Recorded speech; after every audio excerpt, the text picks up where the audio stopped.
কারণ তুমি নারী। হাঁপিয়ে গেলেও থামা যাবে না, কারণ তুমি নারী।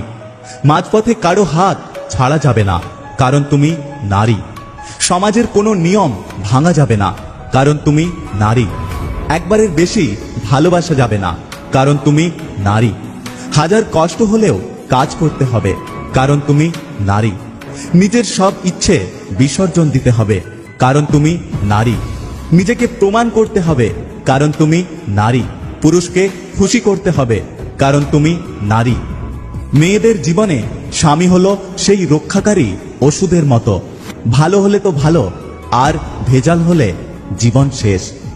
মেয়েদের নিজের পায়ে দাঁড়ানোটা বেশি দরকার, শুধু টাকার জন্য নয়, নিজের অস্তিত্বের জন্য, একটা পরিচয়ের জন্য।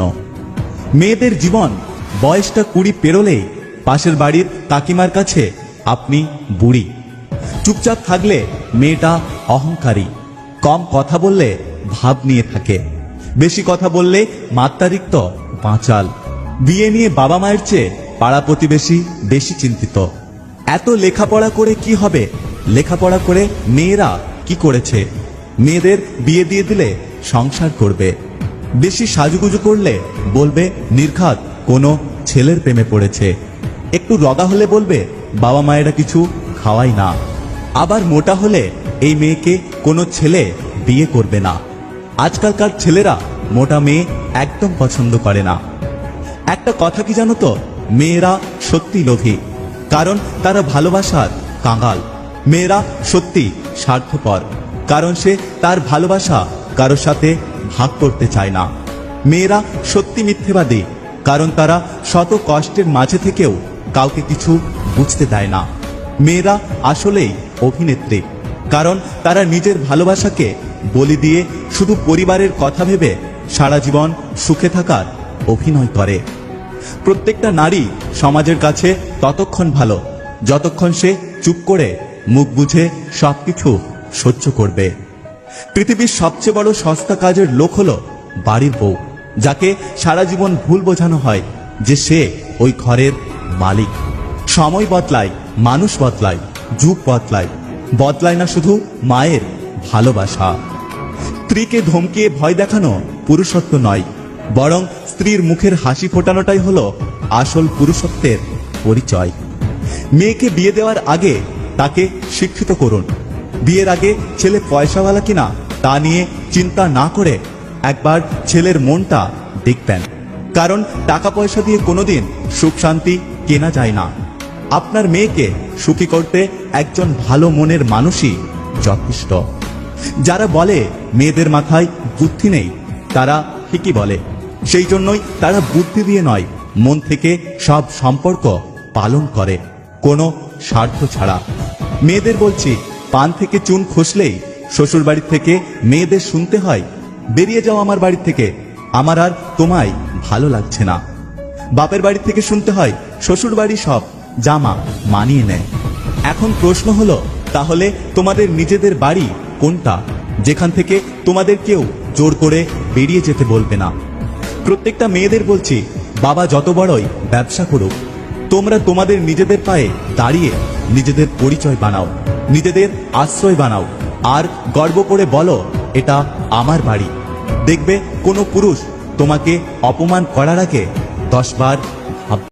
একটা মেয়ের জন্য সবচেয়ে বড় স্কুল হচ্ছে তার শ্বশুর বাড়ি, যেখানে শিক্ষকের অভাব নেই আর শিক্ষারও শেষ নেই।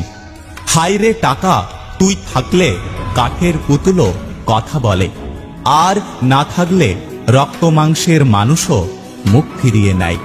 কারোর কাছে মন খারাপের কথা বলার চেয়ে হাসি মুখে ভালো আছি বলা অনেক ভালো।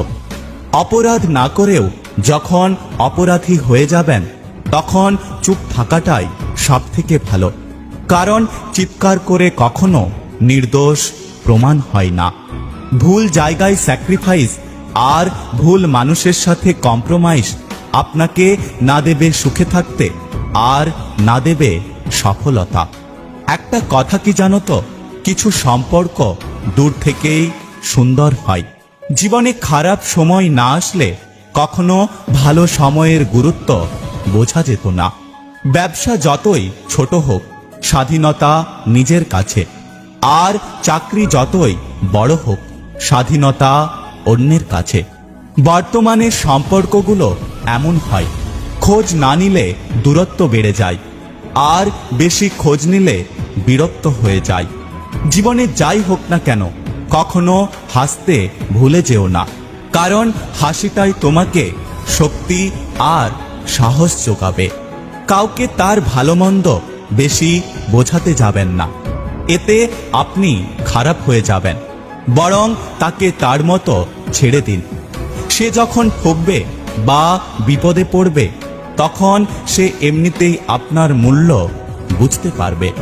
বিশ্বাসঘাতককে গালাগালি না দিয়ে ধন্যবাদ বলুন, কারণ সে আপনাকে মানুষ চিনতে শিখিয়েছে। একটা কথা কি জানো তো, যেটা জীবনে কখনো হবে না, সেটা নিয়েই ভাবতে ভালো লাগে। হাজারো কষ্টের মাঝে কিছু সময় চুপ থাকতে হয়, কারণ অপেক্ষাটা শুধু সময়ের, ভালো কিছু পাওয়ার জন্য।